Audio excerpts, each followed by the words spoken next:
Most mountain bikers can't manual for more than a meter, and the reason why has nothing to do with the balance point. My name is David Davidson. I'm the co-founder of Mountain Bike Academy, and I'm making this video for you today because I have seen probably more than any other skill out there, just the wrong advice when it comes to learning how to manual.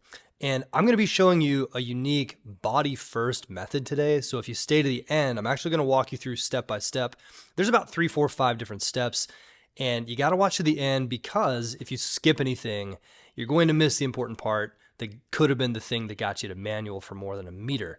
Now, this video is for you, especially if you're a beginner or intermediate rider who wants to manual, but no matter what, the front just keeps falling down on you.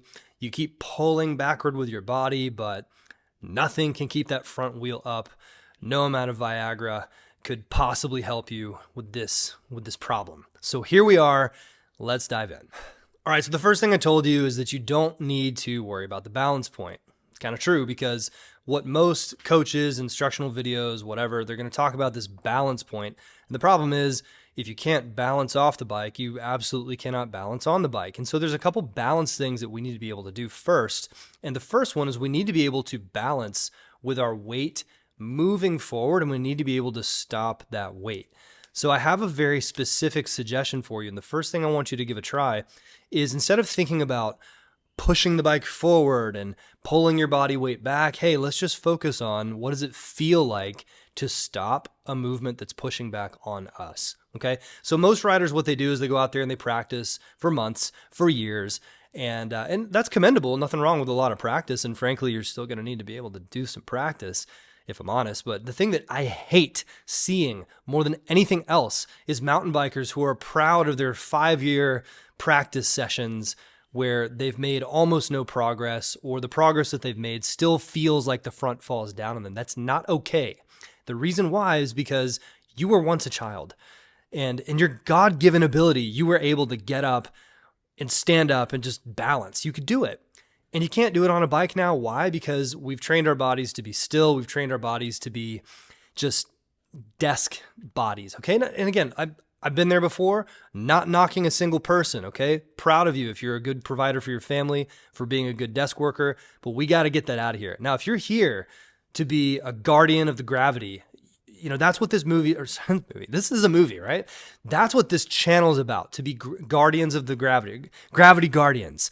And by watching this, I'm going to show you exactly what it means to be balanced first so you can manual. And don't be like the other riders out there who are, you know, technique Timmies. Let's not be like the riders out there who care so much about the settings on their bike that they can't do anything unless everything's perfect. Those guys are wimps. Like, let's call it what it is. You're kind of a wimp if you care more about your bike's setup than you do about actually being an athlete first, okay? So here's what you're going to do. You're going to get, number one, a pole or something like a railing. I talked about this in my other manual video, but we're going to go in depth and we're going to talk about why this works, okay? So when you get this pole or this railing, what I want you to do is I want you to lean on it, get your arms straight, and then push your feet forward. Now, what I want you to do is feel the friction of pushing, this is your foot, this is the ground, pushing these together. You might feel a little bit of a burn in your quad. What I want you to do also is I want you to get that spine nice and vertical, okay? So when we practice this kind of drill, what you're going to feel on the inside is what it feels like to counteract two forces. We've got the force that we're pulling on our hands with, and we've got the force we're pushing with our feet forward, all right? Now, that's what you're going to do on the bike. And the reason why this is so important is that, again, if we train our bodies to be a good desk worker, to be a good sit in the car person, you're just going to be like everybody else where you're fighting with the bike and you're never going to feel what it feels like to get on the bike and have the front float and just stay there. That's what this channel is about. And I highly encourage you to practice this when no one's looking. And again, I always like to warn you guys, if you got a drill that's going to look embarrassing, this is it. This is weird. When people see you do this, they're like, what is this guy doing? Trying to take a dump on the sidewalk? Or you got some like weird stretch going on here, man. What's going on? So I'm just warning you, this one ain't gonna be popular. Now, Once you've gotten this feeling down, the next thing that you want to do is we've got to practice on supporting the torso with the core. Now, here's the thing. We've got these two dynamic movements. Again, all the people out there, you got to do this with your hands. You got to move your body this way. Your butt's got to be here. Your ankles have got to be there. It's not the right approach. What we need to do instead, and listen closely to me, is we need to get to where we can make a loose, relaxed body. You're trying to finesse the bike. We're not trying to get out there and force anything. Guys, you gotta stop approaching manuals like you approached girls in middle school. It doesn't work. These women, they've grown up, they've become beautiful, they've become people that actually they know their worth, they know their value, and they're looking at you going like, seriously, someone used that pickup line in me in middle school and it didn't even work then. And that's how you're approaching finessing the bike. Guys, it's about the flow. It's about what you feel inside. And I say guys because 98.4% of you on this channel are guys. We got to learn this stuff. Time to step up, all right? Now, what we feel on the inside when we do this kind of second drill here is we want to move again away from forcing the movement to creating fluidity. And I want you to be able to do this on something so simple as leaning back off of a pole or a railing like this, okay? And when you do this, again, we feel the force pulling our hands forward. We want to feel the force pushing through the feet. Next, what I want you to do is engage the core and lengthen the spine, okay? Why this is so important, being able to feel the muscles of the core and to engage them, is it allows everything else to be the way that it needs to be. In other words, your scapula, we need to be able to move it or hold it in place using the correct muscles. We need to be able to gently pull the arms back, with our biceps and our triceps. We need to stabilize things, right? So when we do this kind of approach, what it allows you to be is a core first rider. It allows you to be, again, a guardian of gravity. We're out here controlling the world around us rather than being reactive to the forces that are happening to the bike and the body. When you do this, you'll feel a new sense of movement. You'll feel a new sense of freedom on the bike. And F-18s will fly. I don't know if you guys can hear that, but F-18s will literally fly in formation over your house because of how awesome you are. It's the truth. Now, once you've lengthened the spine and you can feel the hips maybe be able to move a little bit, you can feel the arms being able to move a little bit. Now we're going to go take it out to the trail. Now, what I'm not going to do is sit here and yell at you guys about the technique. I do this sometimes. Sometimes it's fun to make beginner videos. Here's what you need to do, blah, blah, blah. The real transformation and the reason why so many riders are following this channel, I've been online here for 3 whopping months. We've got 13,500 subscribers. I want to say thank you to each and every one of you. Seriously, like from the bottom of my heart, it means a lot. Look, it's about you. This channel is about we together are becoming athletes. We're controlling our situation and we're getting out there and we're doing things that make us proud on the bike. So super thank you for that. And what I'm going to talk about now is the mindset of manuals. The mindset of manuals. And let me break this down. I want to be very, very clear. On one hand, you can think about mountain biking like, hey, this is just a fun thing we do. It's like kind of goofy, kind of silly. It's really not. Mountain biking is important. And being able to say something like, I just manualed 100 meters, or I manualed my first 10 meters without putting down the front for the first time, that is a worthy thing to chase. It's important.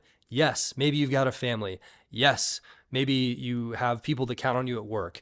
Yes, maybe fitness and health and being a reliable human being is important. All these things are important. But by my mustache that I shaved yesterday to bother my family because none of them like it, by the power of my mustache, I say to you, manuals, if you allow them to be something to transform your riding, you can allow those principles to transform your life.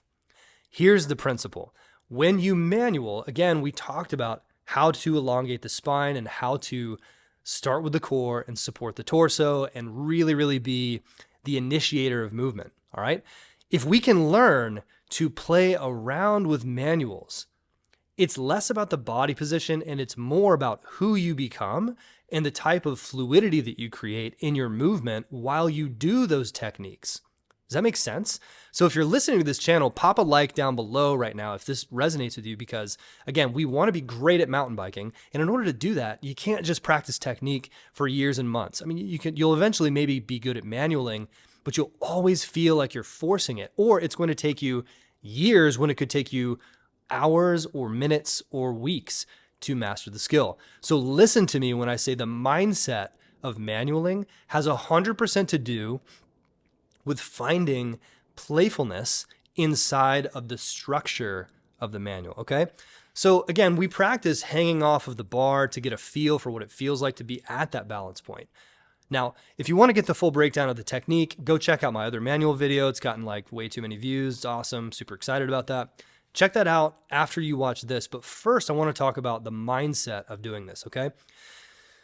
This is going to be, and this might be a little bit difficult because it's going to require you to simultaneously let go and also have a specific goal.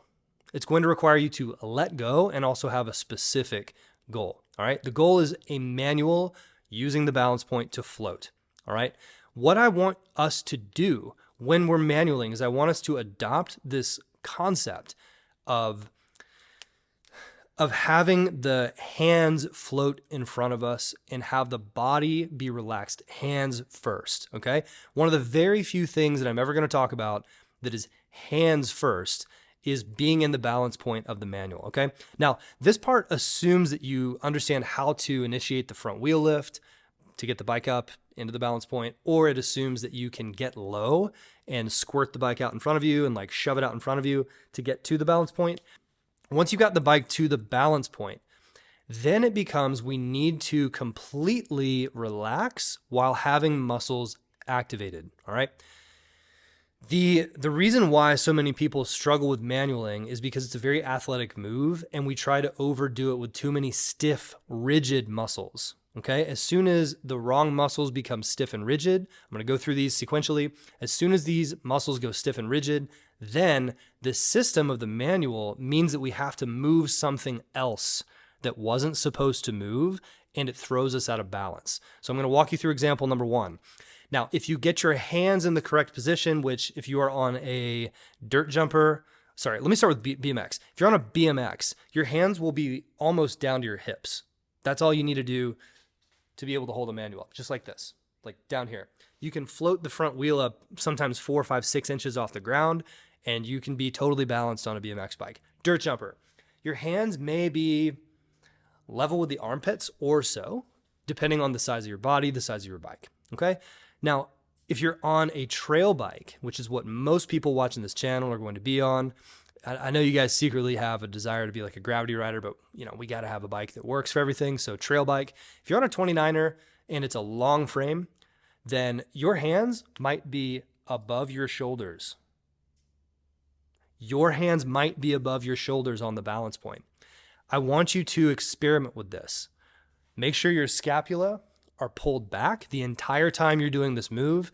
And when you get your hands up high like this, and actually one more thing too, if you have a downhill bike that's very long, usually the reach on a downhill bike is maybe a bit smaller. We have the higher reach, or sorry, higher stack on those handlebars.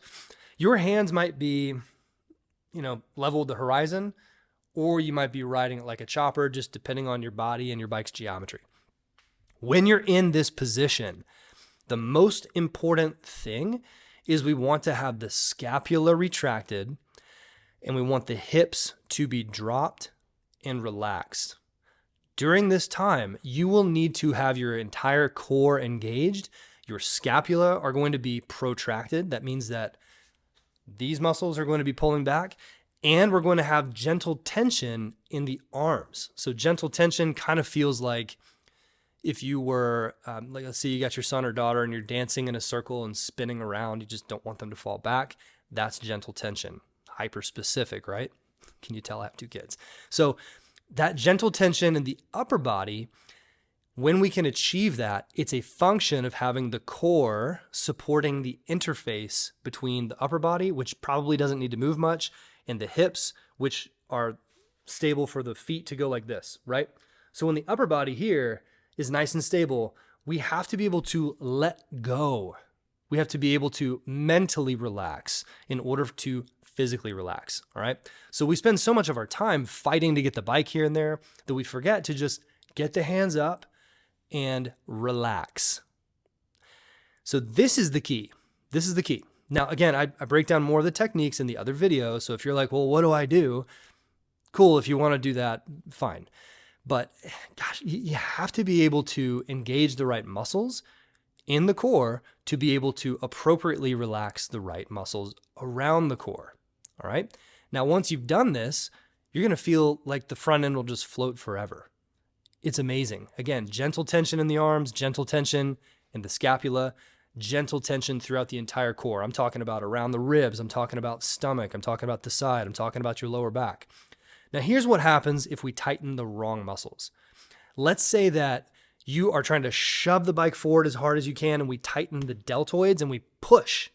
Everybody does this. Everybody reaches forward too much. Boom, we're pushing like that. If you're doing this move, you will suffer from lower back pain. And the reason why is because when we shove forward, you're also going to round your back, and you're going to be activating the lower back while your legs are extended. This creates just a weird shape, and you're going to get a sore lower back. This is how I used to manual when I first started. Nothing wrong with it, but you got to avoid this. Also, if we're manualing and you are pulling on your arms like this, which a lot of people do, it's like you get into the manual and then you get scared, we pull the arms in. What's going to happen is your hip flexors are going to feel it, and you're going to get really tight in the hip flexors. Again, everything will lock. The front will fall down if you hit the brake, or you'll fall off the back, or you'll manage to somehow get back to balance. Listen to me.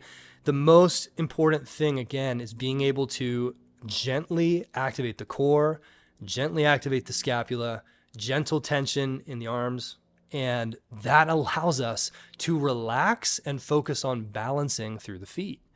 And if you take this approach, you're going to be in so much better place than the riders out there who are just drilling for hours and hours, thinking about body position. Again, muscle activation comes before body position. And, listen, if this is resonating with you, I want you to go ahead, again, like I said, like and subscribe to the channel. I'm on a mission to help 10,000 riders shred with confidence, and your likes and subscriptions help a ton with that. So really appreciate you guys for doing that. Now, if this resonated with you today and you're thinking to yourself, gosh, it's not just manuals, it's also my fitness, it's also the ability for me to enjoy mountain biking for the rest of my life, because that's what we're all here for, right? And you're going, gosh, my desire's up here, my plan is down here, and even though you've tried some things before, they haven't worked, I want you to go and watch my, it's a quick breakdown of the entire system of the 3 shifts you need to shred with confidence. And I'm going to include that video down here in the links below.